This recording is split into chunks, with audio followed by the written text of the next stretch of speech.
नमस्कार साथियों, आपके अपने YouTube चैनल पे आप सभी का स्वागत है। साथियों, आज की जो टेस्ट सीरीज़ है वो उत्तर प्रदेश आयोग द्वारा उसके विगत वर्षों में पूछे गए प्रश्नों की एक श्रृंखला है। आज की जो टेस्ट सीरीज है वो महत्वपूर्ण 30 प्रश्नों की श्रृंखला है, जिसमें आप हर एक क्वेश्चन के एक्सप्लेनेशन को समझेंगे और साथ ही लास्ट में अगर हमारे साथ आप अंत तक वीडियो में बने रहते हैं तो इन 30 क्वेश्चंस की सीरीज़ को हम लोग एक बार दोबारा से रिवीजन करेंगे, जिससे जितने भी क्वेश्चन आपको नए लगेंगे वो भी आपको याद हो जाएंगे। तो हम चाहेंगे कि इस वीडियो को शुरू करने से पहले जितने भी हमारे साथी इस चैनल से जुड़ रहे हैं वो हमारे चैनल को जरूर सब्सक्राइब कर दें, साथ ही बेल आइकन को भी प्रेस कर दें, जिससे आगामी जितनी भी वीडियो हैं उनकी नोटिफिकेशन आपको समय से मिलते रहे। ठीक है साथियों, तो जो आज की टेस्ट सीरीज है उसे हम लोग शुरू करने जा रहे हैं और आप क्वेश्चन को बड़े ही ध्यान से देखेंगे। ये रहा आपके लिए आज का पहला प्रश्न। राज्य के खर्च पर हज की व्यवस्था करने वाला पहला भारतीय शासक था। आपके विकल्प हैं अलाउद्दीन खिलजी, फिरोज तुगलक, अकबर या फिर डी ऑप्शन है औरंगजेब। आप ध्यान रखेंगे कि इस टेस्ट सीरीज में इतिहास, भूगोल, अर्थशास्त्र, विज्ञान के जितने भी महत्वपूर्ण क्वेश्चन अब तक आयोग ने पूछे हैं उन्हीं को हम लोग हल कर रहे हैं। तो आप लोग साथ के साथ नोट्स भी बनाते चलें, जिससे आपके पास एक बेहतर क्वेश्चंस की कलेक्शन हो जाए। देखिए, जो क्वेश्चन नंबर 1 है साथियों कि राज्य के खर्च पर हज करने की व्यवस्था करने वाला पहला जो भारतीय शासक था वो है ऑप्शन आपका उत्तर बी, यानी फिरोज तुगलक। आप देख सकते हैं राज्य के खर्च पर हज की व्यवस्था करने वाला पहला भारतीय शासक फिरोज तुगलक था। फिरोज तुगलक से संबंधित कुछ और फैक्ट्स को आप जान लें।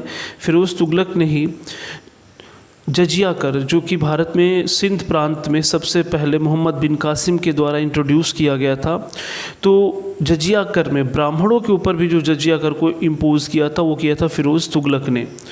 तो इस बात को भी आप ध्यान रखेंगे। बढ़ते हम अपने नेक्स्ट क्वेश्चन की तरफ। क्वेश्चन नंबर जो 2 है आप देख सकते हैं, कबीर और धर्मदास के मध्य संवादों के संकलन का शीर्षक है सबद, अमरमूल, साखी या फिर रामायणी। आपको बताना है कि कबीर और धर्मदास के मध्य संवादों के संकलन का शीर्षक क्या है।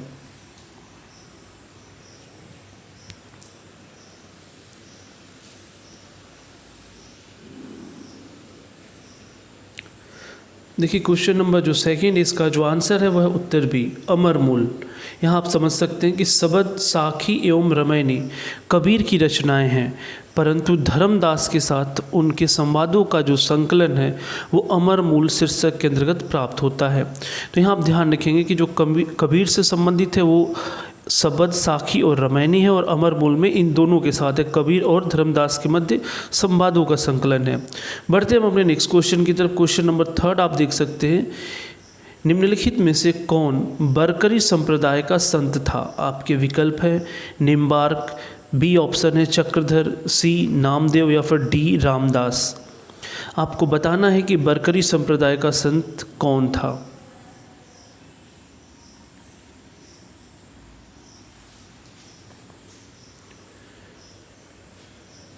उत्तर प्रदेश आयोग द्वारा जितने भी क्वेश्चन पूछे जाते हैं उसकी परीक्षाओं में आप देखेंगे कि अक्सर वो अपने क्वेश्चंस को रिपीट करता है। इसलिए आप अगर इन क्वेश्चंस के डिटेल को अच्छे से समझ लेते हैं तो निश्चित तौर पे उसके जितने भी आगामी परीक्षा होंगे उसमें आपको महत्वपूर्ण साबित होंगे। क्वेश्चन नंबर जो 3 है साथियों, उसका जो आंसर है वह उत्तर सी, यानी नामदेव। आप देख सकते हैं यहाँ पे बरकरी संप्रदाय के रूप में प्रसिद्ध विचारधारा की गौरवशाली परंपरा की स्थापना में नामदेव की मुख्य भूमिका रही है। बढ़ते हम अपने नेक्स्ट क्वेश्चन की तरफ। क्वेश्चन नंबर जो 4 है उसे आप देख सकते हैं, निम्नलिखित में से किसे शेख उल हिंद की पदवी प्रदान की गई थी। आपके विकल्प हैं बाबा फरीदुद्दीन, बी ऑप्शन है ख्वाजा कुतुबुद्दीन बख्तियार काकी, सी ऑप्शन है ख्वाजा मोइनुद्दीन चिश्ती या फिर डी ऑप्शन है शेख सलीम चिश्ती। आपको बताना है कि किसे शेख उल हिंद की पदवी प्रदान की गई थी। ये क्वेश्चन मध्यकालीन भारत के सूफी संत एवं भक्ति आंदोलन से संबंधित है।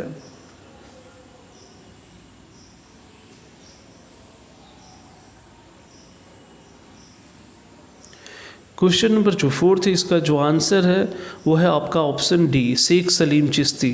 आप यहाँ इनका डिटेल समझ सकते हैं। चिश्ती शाखा के अंतिम सूफियों में शेख सलीम चिश्ती का नाम विशेष उल्लेखनीय है। इनके पिता का नाम शेख बहाउद्दीन था। ये बहुत दिनों तक अरब में रहे और वहाँ उन्हें शेख उल हिंद की उपाधि से विभूषित किया गया। तो आप देख सकते हैं जो क्वेश्चन नंबर फोर्थ, इसका जो आंसर है वो है ऑप्शन डी, शेख सलीम चिश्ती। बढ़ते हम अपने नेक्स्ट क्वेश्चन की तरफ। क्वेश्चन नंबर जो फिफ्थ है उसे आप देख सकते हैं। निम्न में से कौन सा युग्म सही सुमेलित नहीं है? आपके जो विकल्प हैं, पानीपत का प्रथम युद्ध यानी 1526, खानवा का युद्ध 1527, घाघरा का युद्ध 1529 और चंदेरी का युद्ध 1530। आपको बताना है इसमें कौन सा युद्ध अपने सही तिथि के साथ सुमेलित नहीं है।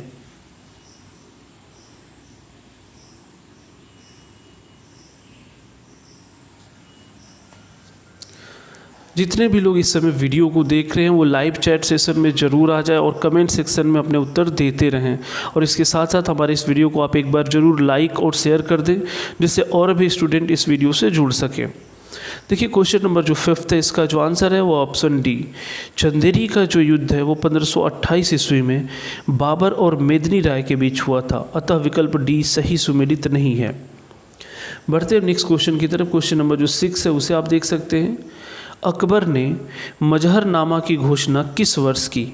आपके विकल्प हैं 1579, 1580, 1782 या फिर 1576। आपको बताना है कि अकबर ने मजहरनामा की घोषणा किस वर्ष की।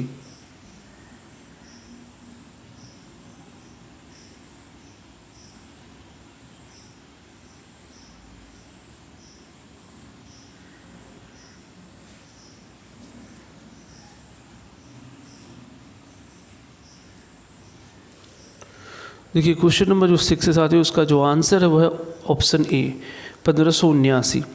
अकबर ने समस्त धार्मिक मामलों को अपने हाथों में लेने के लिए 1579 ईस्वी में मजहरनामा की घोषणा की। मजहरनामा अबुल फजल के पिता शेख मुबारक ने तैयार किया था। तो यहाँ पे आप देख सकते हैं कि मजहरनामा की घोषणा जो है वो 1579 में हुई। यहाँ पे मैं आपसे एक क्वेश्चन और करता हूँ, उसका आंसर आप सभी कमेंट सेक्शन में दें कि जो अकबर है इसका पूर्ववर्ती शासक किसे माना जाता है? अकबर का पूर्ववर्ती शासक किसे माना जाता है? पूर्ववर्ती से यहाँ संदर्भ ये नहीं है कि अकबर के पहले कौन राजा बना। पूर्ववर्ती से तात्पर्य ये है कि अकबर किसके नियमों को फॉलो कर रहा था, यानी उसके पहले कौन वो शासक था जिसके नियमों को बहुत हद तक अकबर फॉलो कर रहा था।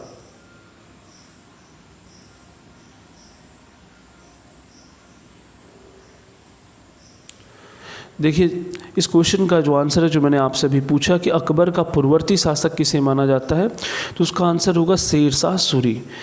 और शेरशाह सूरी का जो पूर्ववर्ती अगर आपसे पूछे तो वो कहा जाता है अलाउद्दीन खिलजी। इस क्वेश्चन को आप ध्यान रखेंगे कि अलाउद्दीन खिलजी ने जितनी नीतियाँ बनाई थी, कहीं न कहीं उसके बहुत सारी नीतियों को शेरशाह सूरी ने फॉलो किया, और वही शेरशाह सूरी के जो नियम थे उसको बहुत हद तक अकबर ने भी फॉलो किया है। बढ़ते हम अपने नेक्स्ट क्वेश्चन की तरफ। क्वेश्चन नंबर जो 7 है वो देख सकते हैं आप। सम्राट अकबर द्वारा निम्न में से किसको जरी कलाम की उपाधि प्रदान की गई थी? आपके विकल्प हैं मोहम्मद हुसैन, मुकम्मल खां, अब्दुस समद या फिर डी ऑप्शन है मीर सैयद अली। एक बार मैं क्वेश्चन रिपीट कर देता हूं आपके लिए। सम्राट अकबर द्वारा निम्न में से किसको जरी कलम की उपाधि प्रदान की गई थी?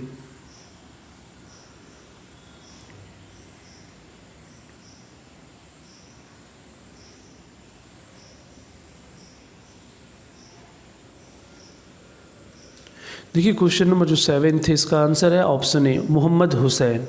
आप यहाँ डिटेल एक बार देख सकते हैं। अकबर के दरबार के प्रसिद्ध ग्रंथकर्ताओं जिनकी एक सूची आईने अकबरी में मिलती है में सबसे प्रमुख कश्मीर का मोहम्मद हुसैन था, जिसे अकबर ने जरी कलम की उपाधि प्रदान की थी। नेक्स्ट क्वेश्चन की तरफ बढ़ते। क्वेश्चन नंबर जो 8 है वो देख सकते हैं आप। अब यहाँ से ज्योग्राफी के सेक्शन शुरू हो रहे हैं। कौन से राज्य में हलाम, नोटिया जनजाति मुख्य रूप से पाए जाते हैं? आपके विकल्प हैं महाराष्ट्र, केरल, त्रिपुरा या फिर छत्तीसगढ़।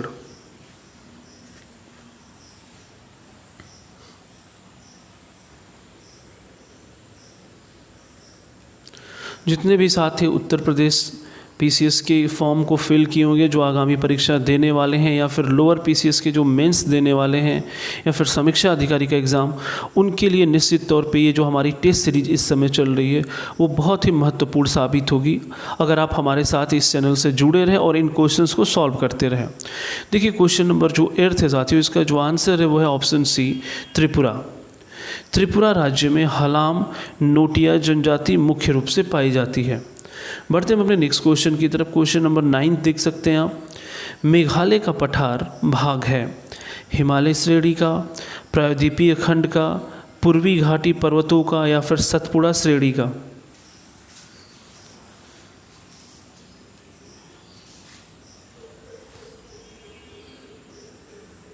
हमने आपसे ये भी कहा हुआ है कि वीडियो के कंप्लीट होने के बाद जो हमारा कमेंट सेक्शन है उसमें अगर आप कोई भी प्रश्न पूछना चाहते हैं किसी भी विषय से संबंधित, तो आप उसमें ज़रूर मैसेज कर सकते हैं।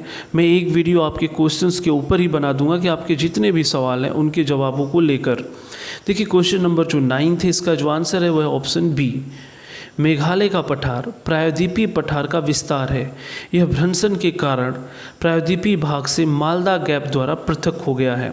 आप ध्यान रखेंगे मेघालय का पठार कई बार पूछा गया है परीक्षाओं में, तो मेघालय का जो पठार है वो प्रायद्वीपीय खंड का एक भाग है। नेक्स्ट क्वेश्चन की तरफ बढ़ते, क्वेश्चन नंबर जो 10 है उसे आप देख सकते हैं। किंगी, विग्री या फिर नीति माड़ा क्या है? ये किस नाम, ये जो नाम है वो किससे संबंधित है? दर्रों का नाम है, नदियों का नाम है, पर्वतों का नाम है या कोई धार्मिक स्थल है? आप इसको ध्यान से देखते हैं। किंगरी, विंगरी, नीति या माड़ा। माड़ा को माना भी कहा जाता है। आपने बताना है कि ये क्या है।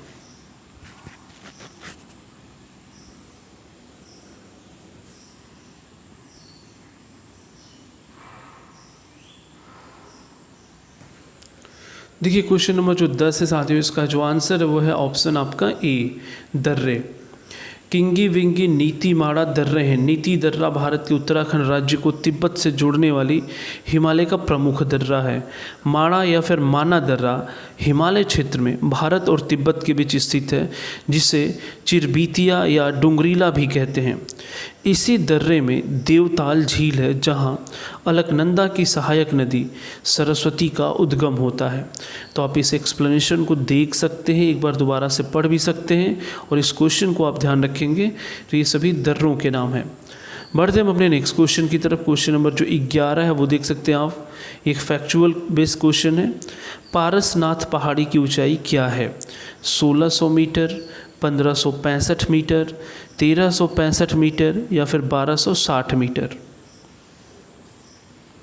हमने आपसे कहा कि आपके लिए, बहुत लोगों के लिए क्वेश्चन हो सकते हैं नए लगे, जो हो सकता है आप कभी पढ़े भी ना हो, लेकिन अगर एक बार इन क्वेश्चंस को अभी फ़िलहाल डिटेल के साथ समझ लेते हैं और जब मैं इस क्वेश्चन को, सारे क्वेश्चन को रिवीजन के तौर पे आऊँगा, तो आप इन्हीं क्वेश्चन को देखते ही तुरंत आंसर कर सकते हैं और आपको लगेगा कि नहीं, ये सभी जाने पहचाने क्वेश्चन हैं। देखिए क्वेश्चन नंबर जो 11 है साथियों, उसका जो आंसर है वो है आपका आंसर सी। इसका जो एक्सप्लेनेशन है उसे आप देख सकते हैं। पारसनाथ पहाड़ी झारखंड राज्य के गिरिडीह जिले में स्थित है। इसकी ऊंचाई लगभग 1365 मीटर है। इसके शिखर पर शिखर जी जैन मंदिर स्थित है। तो उम्मीद है कि आप इसको समझ पाए होंगे। बढ़ते हम अपने नेक्स्ट क्वेश्चन की तरफ। क्वेश्चन नंबर जो 12 है उससे देख सकते हैं आप। नदियों की लंबाई के अवरोही क्रम में, यानी घटते हुए क्रम में, गोदावरी, महानदी, नर्मदा व ताप्ती का सही अनुक्रम कौन सा है? यानी नदियों की लंबाई के अनुसार आपको इसको अरेंज करना है और घटते हुए क्रम में, यानी पहले बड़ी उसके बाद छोटी। आप बताएं इसमें से कौन सा विकल्प सही है?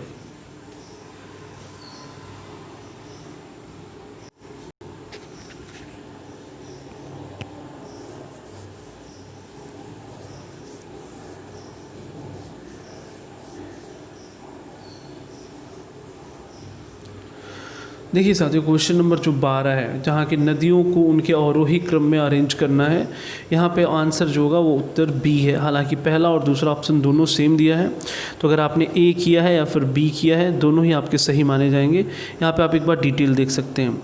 इन चारों नदियों में गोदावरी सबसे बड़ी है जो कि 1465 किलोमीटर तक लंबी है। नर्मदा 1312 किलोमीटर, महानदी 858 किलोमीटर, जबकि ताप्ती 724 किलोमीटर लंबी नदी है। तो इस क्वेश्चन का जो आंसर है वह ऑप्शन ए अथवा बी। बढ़ते हैं हम अपने नेक्स्ट क्वेश्चन की तरफ। क्वेश्चन नंबर जो 13 है उसे आप देख सकते हैं। ये क्वेश्चन एक रिपीटेड क्वेश्चन है, हम लोगों ने पिछले वीडियो में भी इसको किया हुआ है। गंगा के मैदान की पुरानी कछारी मिट्टी कहलाती है? आबर, बांगर, खादर या फिर खोंडोलाइट। आपको बताना है कि गंगा के मैदानी की पुरानी कछारी मिट्टी क्या कहलाती है या किस नाम से जानी जाती है।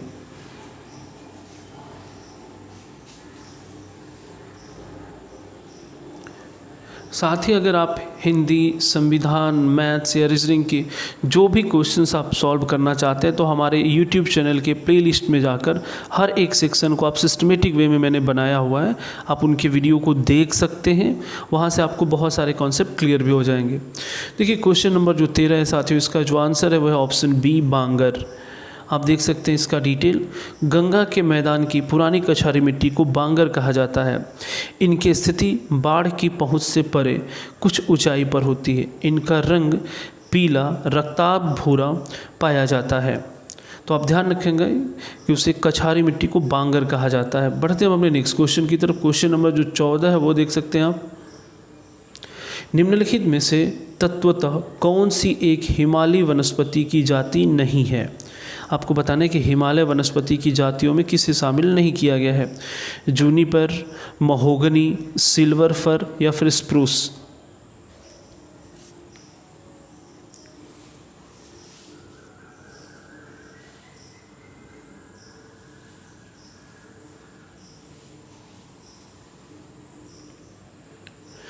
क्वेश्चन नंबर जो 14 है साथियों, इसका जो आंसर है वह आंसर बी, महोगनी। महोगनी जो है मूलतः उत्तरी एवं दक्षिणी अमेरिका के उष्णकटिबंधीय क्षेत्र के वृक्ष हैं, जबकि बाकी जो तीनों हैं वो हिमालयी वनस्पति की जाति नहीं है। तो आप देख सकते हैं बाकी जो तीनों हैं वो हिमालयी वनस्पति की जाति हैं, जबकि महोगनी है वो इससे संबंधित नहीं है। नेक्स्ट क्वेश्चन देखते हैं। क्वेश्चन नंबर जो 15 है। निम्न में से किस विकिरण में ऊर्जा का प्रति क्वांटम सर्वाधिक है? आप एक बार विकल्पों को देख सकते हैं। बिल्कुल, आप देखिए क्वेश्चन को।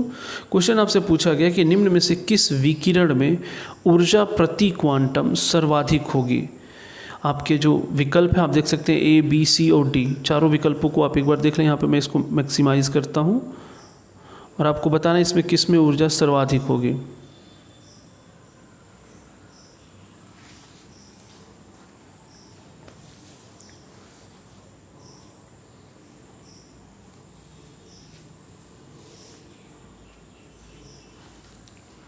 क्वेश्चन नंबर जो 15 है साथियों, इसका जो आंसर है वो है आपका बी, 200 से 280 के बीच। तरंग दैर्ध्य की न्यूनतम रेंज वाले विकिरण में प्रति क्वांटम ऊर्जा सर्वाधिक होती है, अतः विकल्प बी सही होगा। यानी यहाँ आप ध्यान रखेंगे कॉन्सेप्ट ये है कि तरंग दैर्ध्य की न्यूनतम रेंज जो सबसे कम रेंज यानी परिसर है, यानी 200 से 280 के बीच वाली में विकिरण में प्रति क्वांटम ऊर्जा सर्वाधिक होगी। बढ़ते हम अपने नेक्स्ट क्वेश्चन की तरफ। प्रकाश का रंग निर्धारित होता है, देख सकते हैं आप क्वेश्चन को। प्रकाश का रंग निर्धारित होता है इसके आयाम से, तरंग दैर्ध्य से, तीव्रता से या फिर वेग से।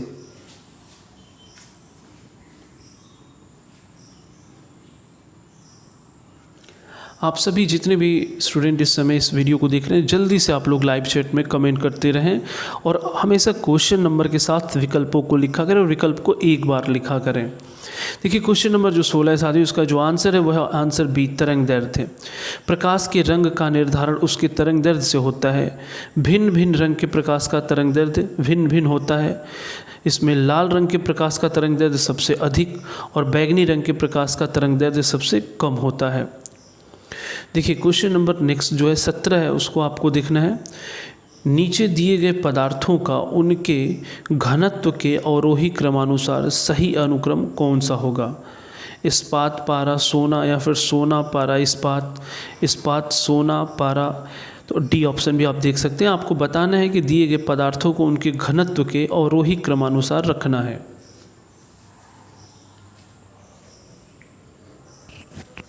आरोही से तात्पर्य है डिसेंडिंग ऑर्डर की तरफ।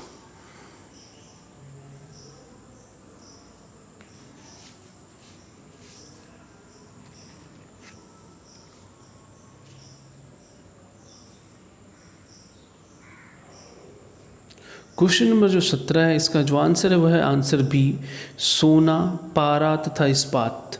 आप देख सकते हैं यहाँ पे जो सोना है उसका जो घनत्व है 19.3 है, पारा का 13.6 है, इस्पात का 7.8। तो इस अनुसार पहले सोना, उसके बाद पारा, फिर इस्पात। ठीक है साथियों, बढ़ते हम अपने नेक्स्ट क्वेश्चन की तरफ। क्वेश्चन नंबर जो 18 है उसे आप देख सकते हैं।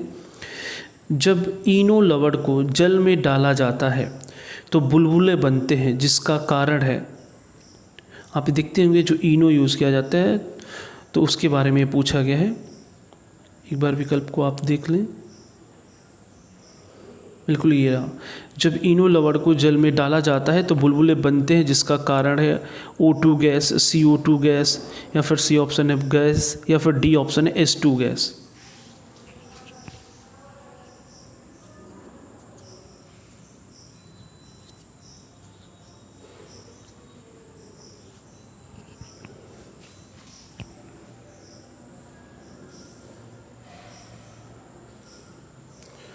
देखिए इनो लवण यानी जो इनो सॉल्ट है उसको जल में जब डाला जाता है तो जो बुलबुले बनते हैं उसका जो कारण है वो है option B, carbon dioxide gas, CO2। इन लवण को जल में डालने पर उत्पन्न होने वाली CO2 गैस बुलबुले बनाती है।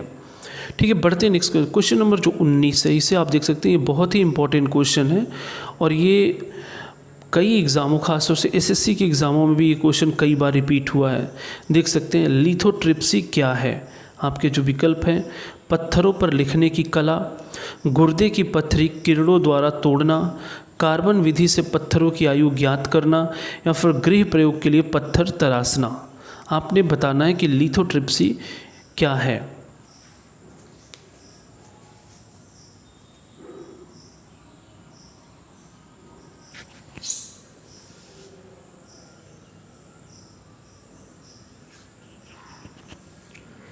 क्वेश्चन नंबर जो 19 है, इसका जो आंसर है वह आंसर बी, गुर्दे की पत्थरी किरणों द्वारा तोड़ना।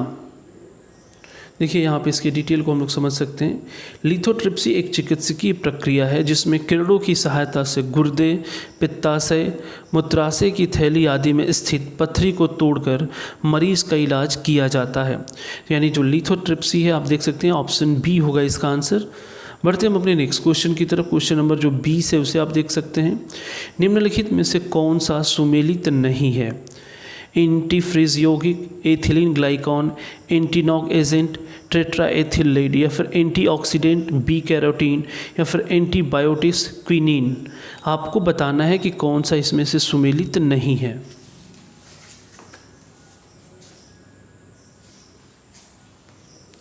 देखिए साथियों, इस वीडियो के माध्यम से या ये जो भी टेस्ट सीरीज चल रहा है, इसमें मेरा पूरा प्रयास ये है कि हम बस आपको वो क्वेश्चन न कराएं जो आपको आते हों, क्योंकि जो आ रहे हैं आपको वो तो आपके तैयार हैं ही। इसमें हमारा प्रयास है कि आपको उन क्वेश्चनों से भी मिलाएं जो क्वेश्चन आमतौर पे आप नहीं पढ़ कर जाते हैं, या कुछ यूनिक क्वेश्चन होते हैं जो अक्सर पेपरों में पूछे जाते हैं।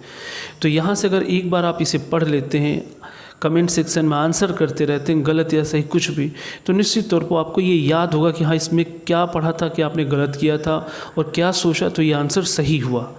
तो उसी हिसाब से आपको आगे बढ़ना है। क्वेश्चन नंबर जो 20 है, इसका जो आंसर है वो आंसर डी है। आप देख सकते हैं जो क्विनीन या कुनैन एक प्राकृतिक श्वेत क्रिस्टलीय एल्कलाइड पदार्थ होता है जिसमें ज्वर रोधी, मलेरिया रोधी, दर्दनाशक एवं सूजन रोधी गुण होता है। अन्य युग्म सुमेलित हैं। तो यहाँ पे बाकी सभी सुमेलित हैं, बस डी ऑप्शन जो है वो सुमेलित नहीं है, क्योंकि जो कुनैन है वो श्वेत क्रिस्टलीय एल्कलाइड पदार्थ है, न कि एंटीबायोटिक्स। बढ़ते हम अपने नेक्स्ट क्वेश्चन की तरफ। क्वेश्चन नंबर जो 21 है उसे आप देख सकते हैं। नेशनल ग्रीन क्रॉप्स का क्या उद्देश्य है? युवाओं को पर्यावरण और पारिस्थितिकी के बारे में बताना, पर्यावरणीय कानून बनाना, पर्यावरण संरक्षण, या फिर प्रयुक्त सभी। ये सभी आपको बताना है कि नेशनल ग्रीन क्रॉप्स का क्या उद्देश्य है।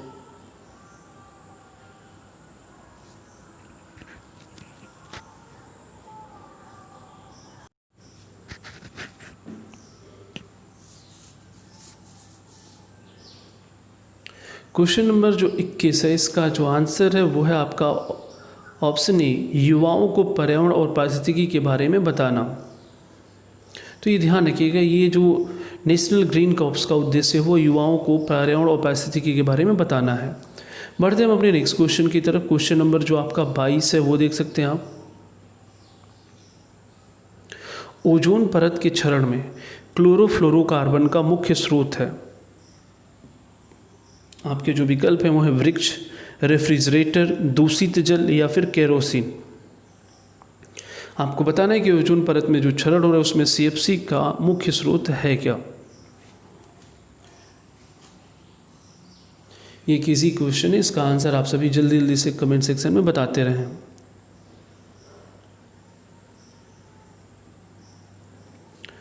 देखिए क्वेश्चन नंबर जो 22 से साथियों, इसका जो आंसर है वो है आपका ऑप्शन बी, रेफ्रिजरेटर। क्लोरोफ्लोरोकार्बन यानी CFC का मुख्य स्रोत रेफ्रिजरेटर है। बढ़ते हम अपने नेक्स्ट क्वेश्चन की तरफ। क्वेश्चन नंबर जो 23 है उसे आप देख सकते हैं। गृहा मानक किससे संबंधित है? ध्यान रखेंगे, गृहा मानक किससे संबंधित है? जल मानक, पर्यावरण मानक, आर्किटेक्चर या फिर डी ऑप्शन है इनमें से कोई नहीं।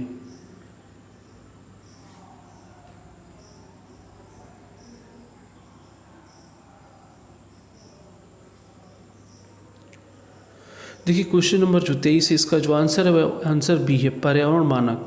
आप ध्यान रखा करें, वैसे भी पर्यावरण से संबंधित, पारिस्थितिकी से संबंधित आजकल के एग्जामों में बहुत सारे क्वेश्चन पूछे जा रहे हैं, तो इसको थोड़ा आप अवेयर रहें और इन्हें जरूर नोट करते रहें। नेक्स्ट क्वेश्चन की तरफ बढ़ते हैं। क्वेश्चन नंबर जो 24 है इसे आप देख सकते हैं। इनमें से कौन सी संधि या प्रोटोकॉल अंटार्कटिका में खनन से रोक लगाती है? आपके विकल्प हैं Antarctica environment protocol, Geneva protocol, Tokyo protocol या फिर डी ऑप्शन है इनमें से कोई नहीं है। आपको बताना है कि कौन सी संधि या प्रोटोकॉल अंटार्कटिका में खनन से रोक लगाती है।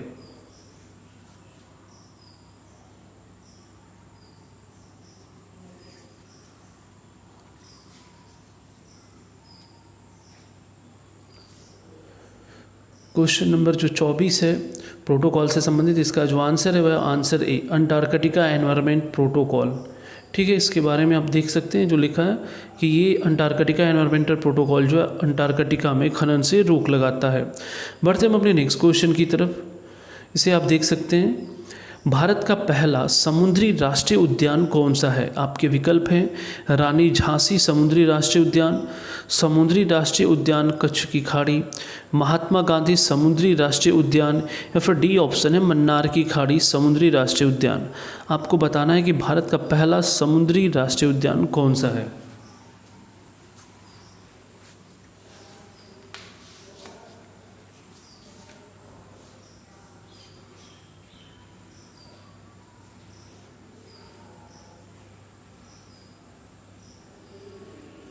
क्वेश्चन नंबर जो 25 है इसका जो आंसर है वो है ऑप्शन बी, भारत का पहला जो समुद्री राष्ट्रीय उद्यान है वो कच्छ की खाड़ी है। नेक्स्ट क्वेश्चन की तरफ बढ़ते हैं। क्वेश्चन नंबर आप देख सकते हैं 26वें, राष्ट्रीय स्टार्टअप सलाहकार परिषद की अध्यक्षता करेंगे। आप देख सकते हैं एक बार क्वेश्चन को फिर से, राष्ट्रीय स्टार्टअप सलाहकार परिषद की अध्यक्षता करेंगे वाणिज्य और उद्योग मंत्री, नीति आयोग के अध्यक्ष, कौशल विकास मंत्री या फिर डी ऑप्शन है कैबिनेट सचिव। आपको बताना है कि राष्ट्रीय स्टार्टअप सलाहकार परिषद की अध्यक्षता कौन करेगा।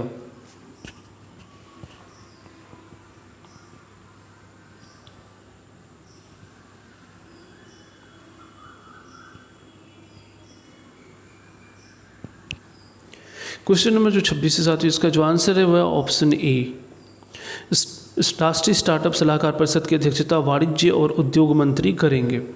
ये ध्यान रखेंगे आप। क्वेश्चन नंबर 27 जो है वो देख सकते हैं आप, लोकतंत्र सूचकांक किस संस्था द्वारा प्रकाशित किया जाता है? आप देखेंगे हर दिन हम लोग एक संस्था या सूचकांक से संबंधित प्रश्न जरूर इस अपनी टेस्ट सीरीज में रखते हैं। लोकतंत्र सूचकांक किस संस्था द्वारा प्रकाशित किया जाता है? आपके जो विकल्प हैं वो हैं इकोनॉमिस्ट इंटेलिजेंस यूनिट यानी EIU, विरासत फाउंडेशन यूनिट, संयुक्त राष्ट्र संघ अथवा विश्व आर्थिक मंच WEF। आपको बताना है कि लोकतंत्र सूचकांक किस संस्था द्वारा प्रकाशित किया जाता है।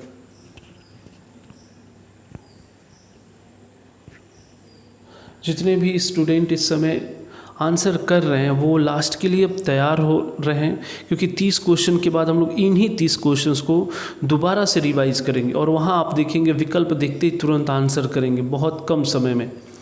क्वेश्चन नंबर जो 27 है साथियों, इसका जो आंसर है वो है उत्तर ए, इकोनॉमिस्ट इंटेलिजेंस यूनिट। ठीक है, बढ़ते नेक्स्ट क्वेश्चन की तरफ। क्वेश्चन नंबर जो 28 है उसे आप देख सकते हैं। भारत में वित्त आयोग का मुख्य कार्य क्या है? आपके विकल्प है केंद्र तथा राज्यों के बीच राजस्व का वितरण करना, वार्षिक बजट तैयार करना, राष्ट्रपति को वित्तीय मामलों पर परामर्श देना, या फिर डी ऑप्शन है इनमें से कोई नहीं।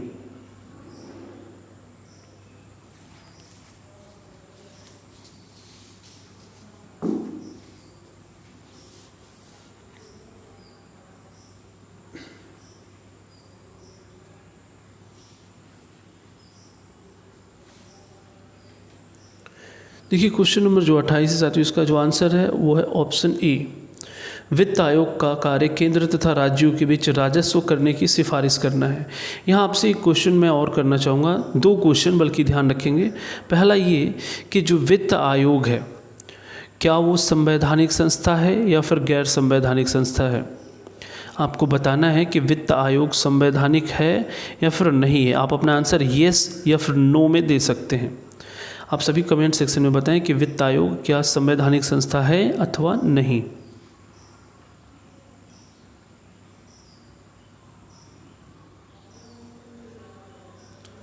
उम्मीद है कि आप क्वेश्चन को ध्यान से सुने होंगे। आप सभी अपने अपने आंसर बताते रहें।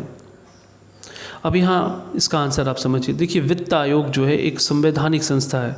संवैधानिक संस्था से तात्पर्य ये होता है उसका संविधान में उल्लेख होगा, उसके लिए एक पर्टिकुलर आर्टिकल होंगे, तो उसे हम संवैधानिक संस्था कहते हैं। जिनको संविधान में स्थान नहीं मिला हुआ है उन्हें हम गैर संवैधानिक संस्था कहते हैं। तो इसका जो आंसर होगा कि वित्त आयोग जो है एक संवैधानिक संस्था है।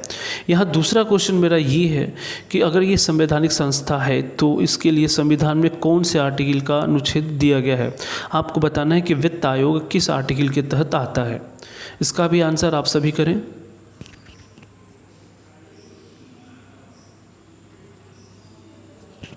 बिल्कुल, जिन्हें जो भी आंसर पता है वो आप कमेंट सेक्शन में बताते रहें कि वित्त आयोग किस अनुच्छेद के अंतर्गत है।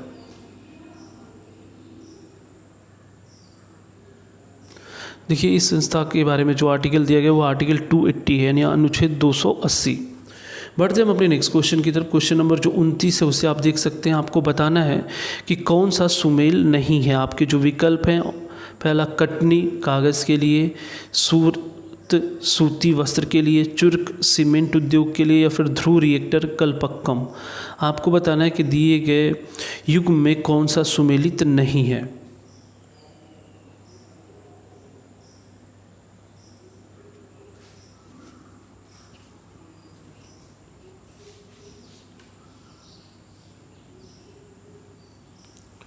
देखिए क्वेश्चन नंबर 29 से साथियों, इसका जो आंसर है वह है उत्तर ए, कटनी। आप यहाँ ध्यान रखेंगे मध्य प्रदेश में स्थित कटनी सीमेंट उद्योग हेतु प्रसिद्ध है, न कि कागज़ के लिए। ठीक है, बढ़ते हैं नेक्स्ट क्वेश्चन की। आज की जो टेस्ट सीरीज का जो लास्ट क्वेश्चन है उसे आप देख सकते हैं। क्वेश्चन नंबर जो 30 है वो देखिए आप, निम्न में से कौन सा सही सुमेलित नहीं है? सर्व शिक्षा अभियान 2001, साक्षर Bharat mission 2009, operation black board 1987, या फिर राष्ट्रीय साक्षरता मिशन 1999। आपको बताना है कि निम्न में से कौन सा युग्म सुमेलित नहीं है। इस क्वेश्चन का आप जल्दी से आंसर करें, बहुत ही इंपॉर्टेंट क्वेश्चन है, और इसके बाद आप रिवीजन के लिए तैयार हो जाएं। यानी आपको अगले 2 से 3 सेकेंड में हर एक क्वेश्चन के आंसर देने होंगे, और आप अपने आप में खुद ही अंतर पाएंगे कि जो पहले मैंने क्वेश्चन दिया आपको जितनी उसमें कमियां नज़र आई हैं, नहीं समझ आती थी, अब वो सब आपको तैयार हो जाएंगे और याद हो जाएंगे। देखिए क्वेश्चन नंबर जो 30 है, इसका जो आंसर है, आंसर डी है। राष्ट्रीय साक्षरता मिशन 1988 में शुरू किया गया था, अतः विकल्प डी सही नहीं है। जबकि अन्य जो विकल्प दिए गए हैं, सर्व शिक्षा अभियान, साक्षर भारत मिशन या फिर ऑपरेशन ब्लैक बोर्ड, ये तीनों ही सही सुमेलित हैं। ठीक है साथियों, तो ये तो रहा आज के सामान्य अध्ययन के टेस्ट सीरीज़ के महत्वपूर्ण 30 प्रश्न, जिसको हम लोगों ने पूरे डिटेल में समझा और इसके बारे में आपको समझ हो गई। अब आप सभी तैयार हो जाएं रिवीजन के लिए। तो क्या आप सभी तैयार हैं? यहाँ से हम लोग दोबारा से एक बार क्वेश्चन को शुरू करते हैं। अब मैं कोई एक्सप्लेनेशन नहीं दूंगा, बस डायरेक्ट आंसर आपको करना होगा। तो उम्मीद है आप सभी तैयार होंगे। तो ये रहा साथियों आज का पहला क्वेश्चन। रिवीजन के लिए हम लोग शुरू करते हैं। पहला क्वेश्चन था कि राज्य के खर्च पर हज की व्यवस्था करने वाला पहला भारतीय शासक कौन था? आपके 4 विकल्प हैं, आप जल्दी से आंसर दें कि राज्य के खर्च पर हज की व्यवस्था करने वाला पहला भारतीय शासक कौन था? अलाउद्दीन खिलजी, फिरोज तुगलक, अकबर या फिर औरंगजेब। मैंने जिक्र किया था कि वो शासक ने जजिया कर ब्राह्मणों के ऊपर भी लगा दिया था। देखिए क्वेश्चन नंबर जो 1 है, इसका जो आंसर है वह है ऑप्शन बी, फिरोज तुगलक। बढ़ते हैं नेक्स्ट क्वेश्चन की तरफ। क्वेश्चन नंबर 2 आप देख सकते हैं कि कबीर और धर्मदास के मध्य संवादों के संकलन का शीर्षक है शबद, अमरमूल, साखी या फिर रमैनी। पहले आप भले ही आंसर न किए हों, लेकिन जो सेकंड सेशन ये चल रहा है रिवीजन का, इसमें आप ज़रूर आंसर करें और कोई भी लाइव चैट से हटे नहीं, बल्कि आप आंसर करते रहिए। देखिए आपको याद हो जाएंगे सारे क्वेश्चन। क्वेश्चन 2 का जो आंसर है वह आंसर बी है, अमरमूल। बढ़ते नेक्स्ट क्वेश्चन की तरफ। क्वेश्चन नंबर जो 3 है वो देख सकते हैं आप। निम्नलिखित में से कौन बरकरी संप्रदाय का संत था? निम्बार्काचार्य, चक्रधर, नामदेव या फिर डी ऑप्शन है रामदास। बिल्कुल आप सभी जल्दी जल्दी से आंसर करते रहें, क्वेश्चन नंबर के साथ करते रहें। देखिए क्वेश्चन नंबर जो 3 है, बरकरी संप्रदाय के संत पूछा था, तो इसका जो आंसर है वह option C, Namdev. Question number 4 आप देख सकते हैं, निम्नलिखित में से किसे शेख उल हिंद की पदवी प्रदान की गई थी? आपके विकल्प हैं बाबा फरीदुद्दीन, ख्वाजा कुतुबुद्दीन बख्तियार काकी, ख्वाजा मोइनुद्दीन चिश्ती या फिर डी ऑप्शन है शेख सलीम चिश्ती। आपको बताना है कि शेख उल हिंद की पदवी किसे प्रदान की गई थी। बिल्कुल आप देखिए क्वेश्चन नंबर जो 4 है, इसका जो आंसर है आपका वो है ऑप्शन डी, शेख सलीम चिश्ती। बढ़ते हैं नेक्स्ट क्वेश्चन की तरफ। क्वेश्चन नंबर 5 आप देख सकते हैं कि निम्न में से कौन सा युग्म सही सुमेलित नहीं है? पानीपत का प्रथम युद्ध 1526, खानवा का युद्ध 1527, घाघरा का युद्ध 1529 या फिर चंदेरी का युद्ध 1530। आप इस रिवीजन सीरीज़ में जब तक मैं क्वेश्चन और विकल्प पढ़ूं तब तक आप अपने आंसर तुरंत करते रहें। देखिए क्वेश्चन नंबर जो 5 है साथियों, इसका जो आंसर है वह है ऑप्शन डी, चंदेरी का युद्ध। ये 1530 नहीं है, बल्कि क्या होना चाहिए 1528। क्वेश्चन नंबर 6 की तरफ बढ़ते हैं। अकबर ने मजहरनामा की घोषणा किस वर्ष की? 1579, 1580, 1782 या फिर 1576। मजहरनामा जो अकबर ने जिसकी घोषणा की थी, उसका जो आंसर होगा क्वेश्चन नंबर 6 का वो है आपका आंसर ए, 1579। नेक्स्ट क्वेश्चन की तरफ बढ़ते हैं कि सम्राट अकबर द्वारा निम्न में से किसको जरी कलम की उपाधि प्रदान की गई थी? आपके विकल्प है मोहम्मद हुसैन, मुकम्मल खां, अब्दुस समद या फिर मीर सैयद अली। उम्मीद है साथियों कि अब आपको ये क्वेश्चन एकदम समझ भी आ रहे होंगे, इसके आंसर भी आपको विकल्प को देखते ही याद आ जाएंगे।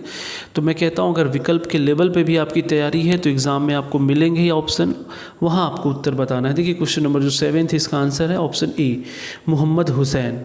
नेक्स्ट क्वेश्चन की तरफ बढ़ते हैं। क्वेश्चन नंबर जो 8 है वो देख सकते हैं, कौन से राज्य में हलाम, नोटिया जनजाति मुख्य रूप से पाए जाते हैं? आपके विकल्प हैं महाराष्ट्र, केरल, त्रिपुरा या फिर छत्तीसगढ़। देखेंगे आप क्वेश्चन नंबर जो 8 है, हलाम, नोटिया जनजाति, ये कहाँ पाए जाते हैं? तो इसका ऑप्शन है सी, त्रिपुरा राज्य में। नेक्स्ट क्वेश्चन है कि मेघालय का पठार भाग है किसका? हिमालय श्रेणी का, प्रायद्वीपीय खंड का, पूर्वी घाट पर्वतों का या फिर सतपुड़ा श्रेणी का। वीडियो में आपने एक्सप्लेनेशन को अगर अच्छे ढंग से सुना होगा तो आपको फिर कोई दिक्कत नहीं होने वाली है और आप तुरंत आंसर करेंगे। देखिए मेघालय के पठार का जो भाग है वह ऑप्शन बी है, प्रायद्वीपीय खंड का भाग। बढ़ते हम अपने नेक्स्ट क्वेश्चन की तरफ। किंगरी विंगरी नीतिमाड़ा क्या है? दर्रे, नदियाँ, पर्वत या फिर धार्मिक स्थल।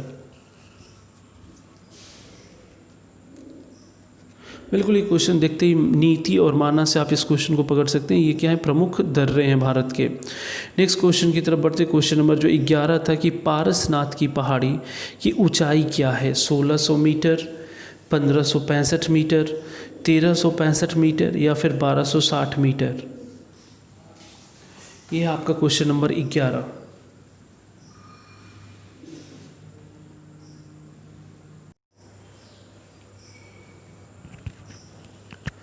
क्वेश्चन नंबर जो 11 है, पारसनाथ की पहाड़ी की ऊंचाई आपसे मैंने पूछा, इसका जो आंसर है वो है आपका सी 1365 मीटर।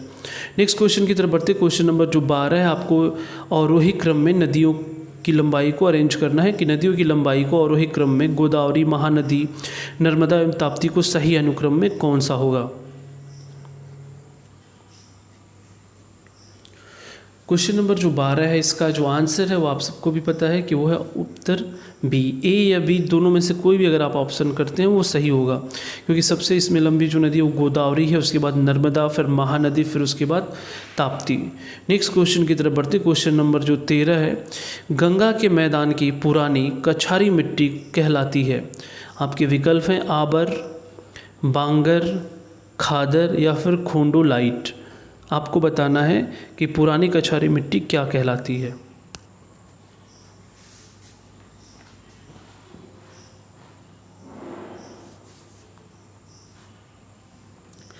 क्वेश्चन नंबर जो 13 है साथियों, इसका जो आंसर है बी। ठीक है, उसे हम क्या बोलते हैं, बांगर बोलते हैं। क्वेश्चन नंबर 14 की तरफ बढ़ते हैं। निम्नलिखित में से तत्वतः कौन सी एक हिमालय वनस्पति की जाति नहीं है। आपके विकल्प है जूनिपर, महोगनी, सिल्वर फर या फिर स्प्रूस।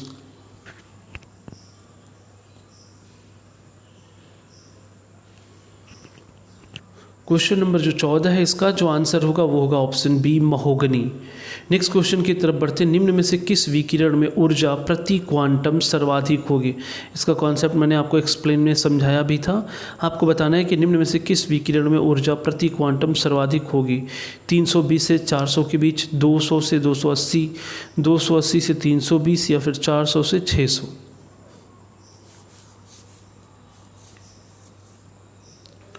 क्वेश्चन नंबर जो 15 है, इसका जो आंसर है वह आंसर है बी, 200 से 280 मीटर। मैंने कहा था कि न्यूनतम रेंज वाली में अधिकतम क्वांटम ऊर्जा होती है।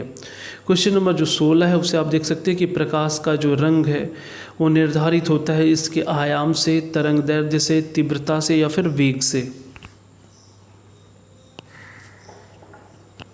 एक बार भी किसी क्वेश्चन को आप कर लेते हैं तो ये देखिए उसकी सबसे खास बात होती है कि आपको क्वेश्चन आते, विकल्प आते ही आपका दिमाग एग्जैक्ट सही क्लिक करता है। बस आपको अपने ऊपर भरोसा रखना है और उस क्वेश्चन के ही आंसर को आपको कलर करना है एग्ज़ामों में। वहाँ अगर आप डाउट करते हैं तो निश्चित तौर पे आप गलत करेंगे। क्वेश्चन नंबर जो 16 है, इसका जो आंसर है वह ऑप्शन बी, तरंग दैर्ध्य। क्वेश्चन नंबर 17 की तरफ बढ़ते हैं। नीचे दिए गए पदार्थों का उनके घनत्व के अवरोही क्रमानुसार सही अनुक्रम कौन सा होगा। आप विकल्पों को देख सकते हैं और अपने आंसर सबमिट करें।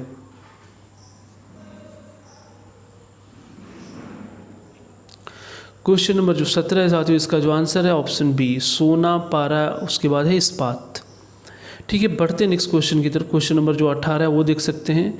जब इनो लवण को जल में डाला जाता है तो बुलबुले बनते हैं, जिसका कारण है आपको बताना है O2 गैस, CO2 गैस या फिर सी ऑप्शन है गैस या फिर डी ऑप्शन है H2 गैस।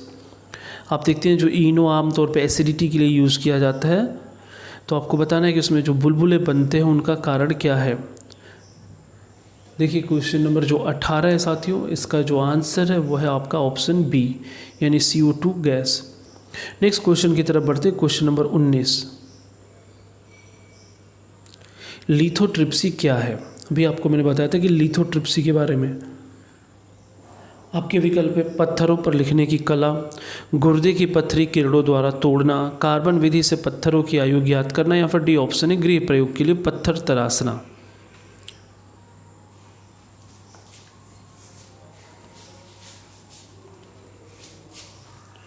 क्वेश्चन नंबर जो 19 है, इसका जो आंसर है वह ऑप्शन बी। नेक्स्ट क्वेश्चन की तरफ बढ़ते। क्वेश्चन नंबर जो 20 है, आपको बताना है कि कौन सा सही सुमेलित नहीं है। एंटीफ्रीज यौगिक, ethylene glycol, anti knock agent, tetraethyl lead, antioxidant, b carotene या फिर एंटीबायोटिक्स क्विनीन। इन चारों विकल्पों में आपको बताना है कि कौन सा सुमेलित नहीं है।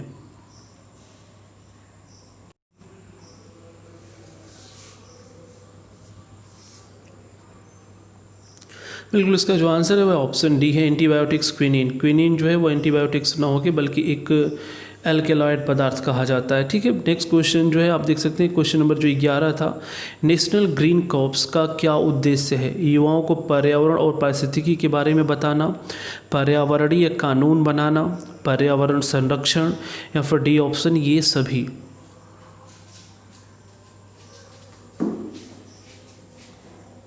क्वेश्चन नंबर जो 21 इसका जो आंसर है वह ऑप्शन ए है, युवाओं को पर्यावरण और पारिस्थितिकी के बारे में बताना। आप क्वेश्चन देखिए, मेरे ऑप्शन पढ़ने तक आप अपने आंसर जरूर बता दिया करें। देखिए क्वेश्चन नंबर जो 22 है, ओजोन परत के क्षरण में क्लोरोफॉर्म कार्बन का मुख्य स्रोत क्या है? आपके विकल्प हैं वृक्ष, रेफ्रिजरेटर, दूषित जल, या फिर कैरोसिन। ओजोन परत CFC के बारे में है कि उसका स्रोत क्या है मुख्य, तो वो है आपका रेफ्रिजरेटर। देखेंगे पृथ्वी पे जो AC और रेफ्रिजरेटर जो भी कूलिंग वाले हैं और गैसों से संबंधित है वो ओजोन परत के लिए नुकसानदायक हैं। बढ़ते हैं नेक्स्ट क्वेश्चन की तरफ। क्वेश्चन नंबर जो 23 है उसको देख सकते हैं, गृहा मानक किससे संबंधित है? आपको बताना है कि गृहा मानक किससे संबंधित है। जल मानक है, पर्यावरण मानक है, आर्किटेक्चर है, या फिर इनमें से कोई नहीं है। क्वेश्चन नंबर जो 23 है साथियों, इसका जो आंसर है वह ऑप्शन बी, पर्यावरण मानक। नेक्स्ट क्वेश्चन की तरफ बढ़ते हैं, इनमें से कौन सी संधि या प्रोटोकॉल अंटार्कटिका में खनन से रोक लगाती है? आपके विकल्प थे Antarctic environment protocol, Geneva protocol, Tokyo protocol, या फिर डी है इनमें से कोई नहीं। देखिए जितने भी बेहतर क्वेश्चन थे आपने 30 क्वेश्चन किए, लेकिन मुझे ये भी पता रहता है कि आप लोग उतना रिवाइज़ नहीं करते, इसीलिए मैं खुद इस क्वेश्चंस को रिवाइज़ करा दे रहा हूँ कि अगर आप कम से कम 2 बार पढ़ लेते हैं, एक बार डिटेल में और एक बार फास्ट, तो अब आपके क्वेश्चन हमेशा के लिए माइंड में सेट हो जाएंगे और जब भी ऐसे क्वेश्चन आएंगे आपसे दोबारा गलतियाँ नहीं होंगी। क्वेश्चन नंबर जो 24 है इसका आंसर है ऑप्शन ए। क्वेश्चन नंबर 25 की तरफ बढ़ते हैं, भारत का पहला समुद्री राष्ट्रीय उद्यान कौन सा है? आपके विकल्प थे रानी झांसी समुद्री राष्ट्रीय उद्यान, समुद्री राष्ट्रीय उद्यान कच्छ की खाड़ी, महात्मा गांधी समुद्री राष्ट्रीय उद्यान, या फिर डी ऑप्शन मन्नार की खाड़ी समुद्री राष्ट्रीय उद्यान। मेरे इतने विकल्प पढ़ने तक तो आप सभी आंसर कर रहे हैं और करने भी चाहिए थे। देखिए क्वेश्चन नंबर जो 25 है इसका जो आंसर है साथियों वो है ऑप्शन बी, समुद्री राष्ट्रीय उद्यान कच्छ की खाड़ी। बढ़ते हैं नेक्स्ट क्वेश्चन की तरफ। क्वेश्चन नंबर जो 26 है उससे देख सकते हैं आप, राष्ट्रीय स्टार्टअप सलाहकार परिषद की अध्यक्षता करेंगे? आपके विकल्प है वाणिज्य एवं उद्योग मंत्री, नीति आयोग के अध्यक्ष, कौशल विकास मंत्री, या फिर डी ऑप्शन है कैबिनेट सचिव।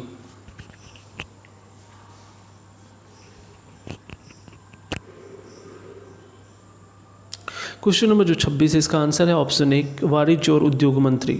बढ़ते हैं नेक्स्ट क्वेश्चन। क्वेश्चन नंबर जो 27 है, लोकतंत्र सूचकांक किस संस्था द्वारा प्रकाशित किया जाता है?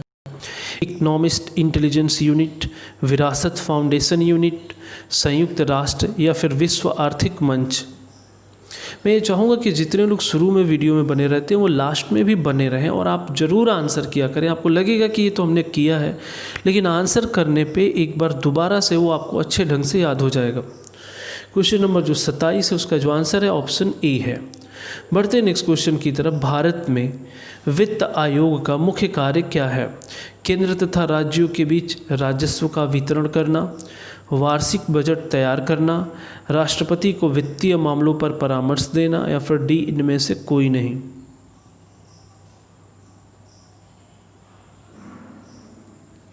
आप देखेंगे क्वेश्चन नंबर जो 28 है कि भारत में वित्त आयोग का मुख्य कार्य, तो ये होगा आपका ऑप्शन ए।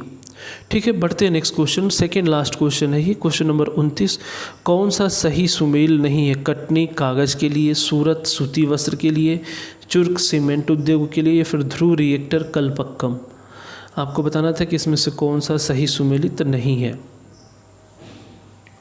और क्वेश्चन नंबर जो 29 है इसका जो आंसर है वो ऑप्शन है, कटनी जो है वो कागज़ के लिए नहीं है बल्कि सीमेंट उद्योग से संबंधित है। और ये आज के टेस्ट सीरीज का जो लास्ट क्वेश्चन था उसे आप एक बार देख सकते हैं कि निम्न में से कौन सा सही सुमेलित नहीं है? सर्व शिक्षा अभियान 2001, साक्षर Bharat mission 2009, operation black board 1987, या फिर डी ऑप्शन राष्ट्रीय साक्षरता मिशन 1999।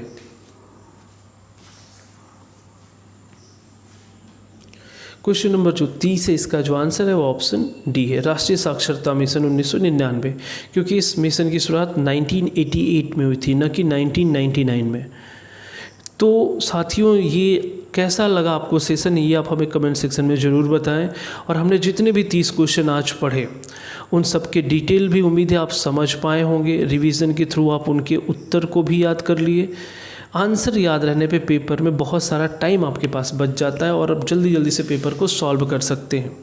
तो आप हमें कमेंट सेक्शन में अपना फीडबैक ज़रूर दें।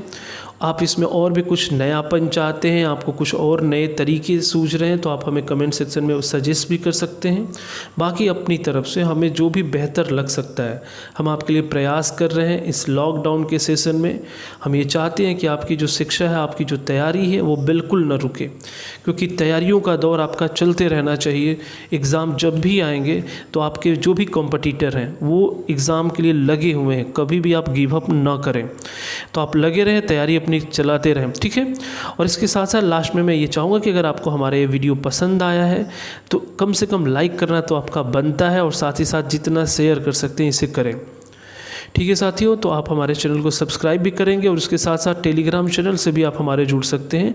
वहाँ पे आप बस कैरियर पॉइंट दिलदार नगर या डेरे लिख देते हैं तो आप हमारे टेलीग्राम चैनल से विजिट कर सकते हैं। इसके अलावा आप हमारी कोचिंग से संबंधित कोई भी इन्फॉर्मेशन चाहते हैं तो आप हमारे वेबसाइट पे भी विज़िट कर सकते हैं। साथ ही आप हमारे व्हाट्सएप ग्रुप को ज्वाइन कर सकते हैं, हमारे फेसबुक पेज को भी लाइक कर सकते हैं, जहाँ से आप हमसे जुड़ सकते हैं और सारी इन्फॉर्मेशन आपको मिलती रहेगी।